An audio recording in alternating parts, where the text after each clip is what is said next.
हरे कृष्णा। आज का हमारा सत्संग श्रीमद् भगवत गीता के तीसरे अध्याय का 8वां श्लोक।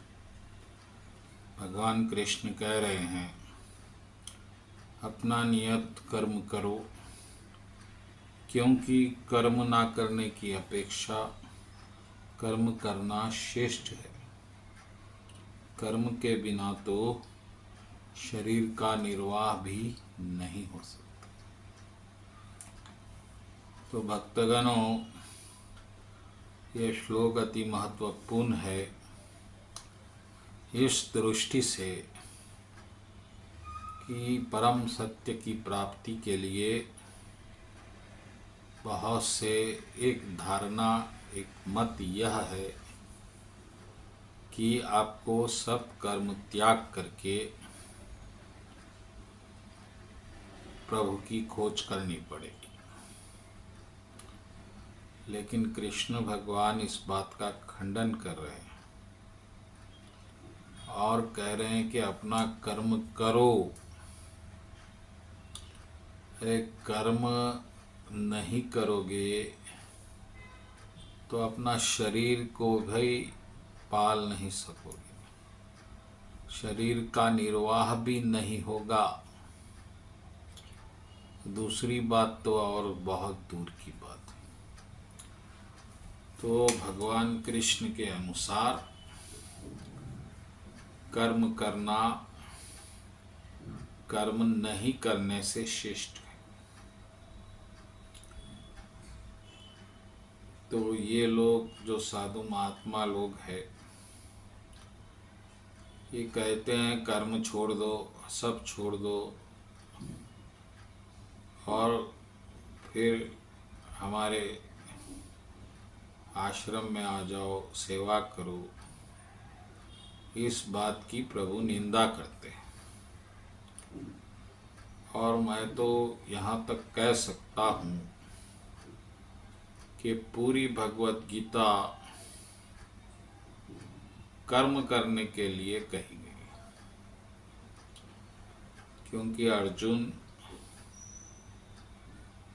कर्म नहीं करना चाहता था, अपना मोहवश, अज्ञानवश, और भगवान ने उस संशय का छंदन किया और अर्जुन को कर्म करने के लिए प्रेरित किया। तो भक्तगणों, कर्म करते रहना चाहिए, लेकिन कर्म अपने अहंकार की सिद्धि या स्वार्थ के लिए नहीं करना चाहिए। कर्म स्वभाववश आनंद हेतु परमात्मा की तृप्ति के लिए करना चाहिए, तो आपको कर्म में आनंद आएगा। लेकिन आप परमात्मा के लिए कर्म क्यों करेंगे? आप तो अभी स्वार्थ के लिए कर्म कर रहे हैं। तो जब आपको पता चलेगा कि आपका असली स्वार्थ भगवान है और भगवान ही आपके है, आप भगवान के हैं और दूसरा कोई आपका है ही नहीं, तब आप जो कर्म करेंगे वो स्वभाव ही भगवान के लिए हो जाएगा और फिर आपको ज़बरदस्ती कुछ मन को बिठाने की आवश्यकता नहीं रहेगी।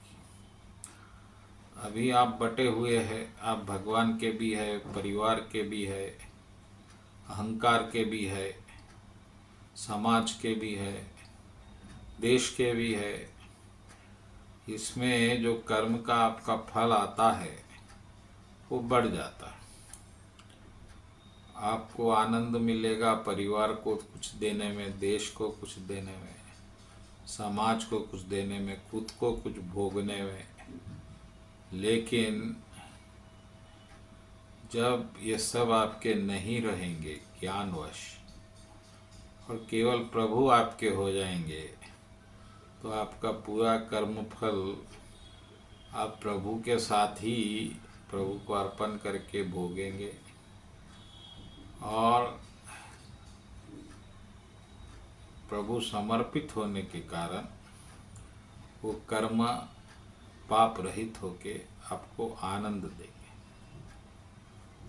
तो भक्तगणों, कृष्ण भगवान कर्म जरूर करने के लिए कह रहे हैं, लेकिन कर्म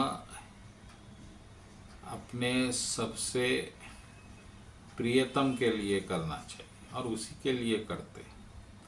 और वो प्रियतम आपके भगवान है, ये अगर आपको सौभाग्यवश पता चल चुका है, तो फिर आपको कर्म आपके आनंद का कारण बने, वरना यही कर्म आपके दुख का भी कारण बनेंगे। अगर आपने भगवान को नहीं जाना और उसके फल को इन लोगों में लगा दिया जो आपके है ही नहीं, तो फिर निश्चय ही ये कभी न कभी आपको दुख देंगे और उस वक्त आप दुख के भागीदार बन के पश्चाताप करेंगे। बोलो कृष्ण कन्हैया लाल जी की जय।